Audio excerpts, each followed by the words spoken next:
What if the strongest force never needed to raise its voice? What if the most respected leader never needed a title? In a world that rewards noise, performance, and appearances, there exists another kind of power, quiet, unshakable, invisible to the untrained eye, but undeniable to the soul. If you want to improve, be content to be thought foolish and stupid. Epictetus. In a world addicted to noise where visibility is confused with value, we often forget that true power does not clamor for attention. It does not perform. It does not demand. It simply is. The Stoics understood something that modern minds have nearly forgotten. The most commanding presence is not the loudest voice in the room, but the most centered soul. Influence, real influence, is not crafted. It is cultivated. It is not granted by title or applause, but by the way a person governs themselves in silence. This is the Stoic blueprint for influence, not rooted in strategy, but in sovereignty, not in performance, but in presence. 1. Reclaiming the self from the need for approval. In the quiet corridors of the mind, there lies a craving, the desire to be liked, praised, accepted. Most people live and die in service of this hunger. It shapes their words, curates their gestures, and dulls the edges of their truth. But to seek validation is to surrender sovereignty. Every time you bend your truth to be accepted, you fracture your essence. Every time you perform to gain applause, you lose alignment with your nature. Marcus Aurelius cautioned, "It is a tragedy of life to love yourself most and yet value the opinion of others above your own." The Stoic does not deny praise, but he is not fed by it. His strength is internal, like a flame shielded from the wind. He speaks not to charm, but to clarify. He acts not to please, but to practice virtue. And in this integrity, he becomes unshakable. 2. The silent discipline of emotional mastery. Most battles are not fought in the streets. They erupt within. Anger, jealousy, fear. These are not flaws of character, but flares. They signal where we have lost control, where the ego grips too tightly. But modern culture glorifies reaction. We are taught to express, vent, retaliate. And in doing so, we mistake chaos for authenticity. The Stoic path is different. It does not suppress emotion. It trains it. No man is free who is not master of himself. Epictetus. Emotional mastery is the art of stillness amid internal storms. It is the ability to be touched by life, but not thrown by it. When insulted, the Stoic does not erupt, he reflects. When wounded, he does not retaliate, he realigns. In a reactive world, the one who pauses reigns. 3. The end of blame and the rise of ownership. Blame is the language of the powerless. It disguises itself as truth. But it is a delay tactic, a way to postpone responsibility. The moment we say, "It's because of them," we stop growing. We chain our potential to external events. But the Stoic reclaims that power. When something goes wrong, he asks, "What can I control?" Difficulties strengthen the mind as labor does the body. Seneca.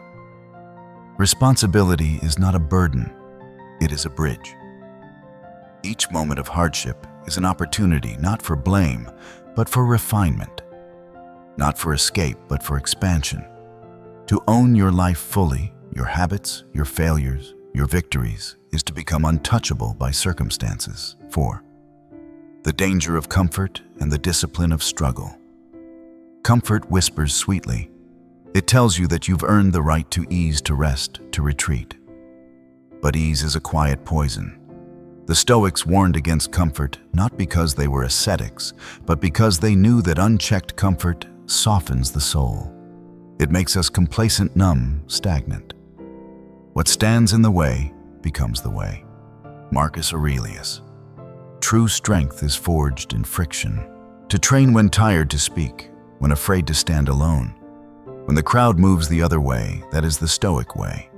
The path of discipline is not the path of suffering, it is the path of awakening. In discomfort, we meet our edge, and by meeting it, we extend it. 5. Letting deeds speak louder than declarations. There is no shortage of people who say what they will do, but the Stoic knows that talk unbacked by action is a form of self-betrayal. Character is destiny. Heraclitus. Not ambition, not promises, character.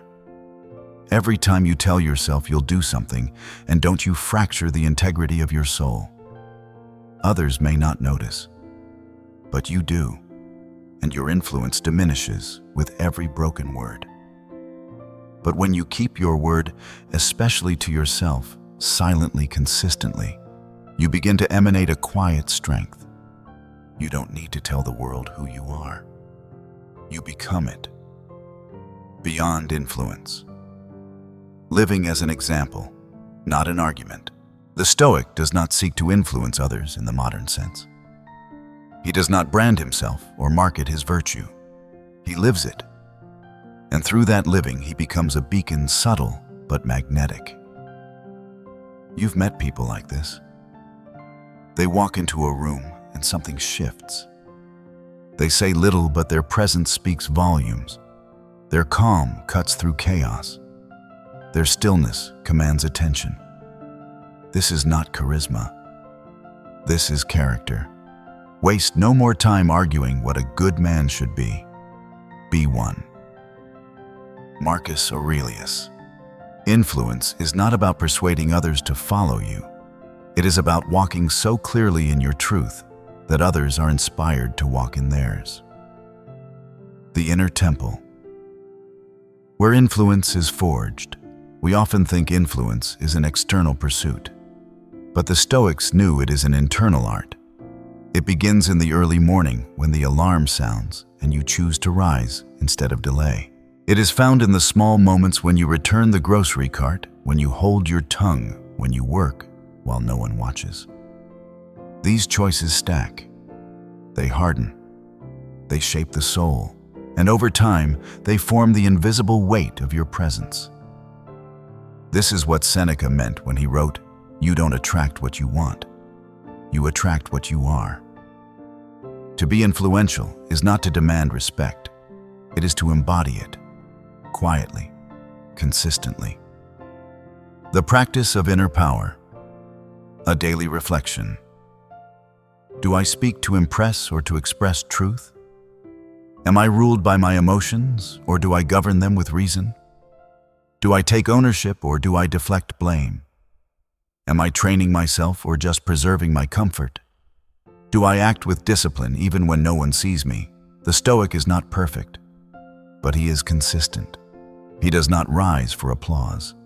He rises for principle. And over time, the world begins to follow not because he asked, but because he led. Final meditation, influence without force. You do not need to shout to be heard. You do not need to dominate to be powerful. You do not need to be seen to matter. Your presence, when forged in silence and discipline, will echo longer than any speech. Let others perform. Let others chase. You stand still. Be clear. Be calm. Influence will follow. He who is not a slave to appearances, he alone is free. Epictetus. If this reflection stirred something within you, consider joining us on the path of inner strength and quiet wisdom. Subscribe to the Stoic Shine and let timeless philosophy guide your modern life.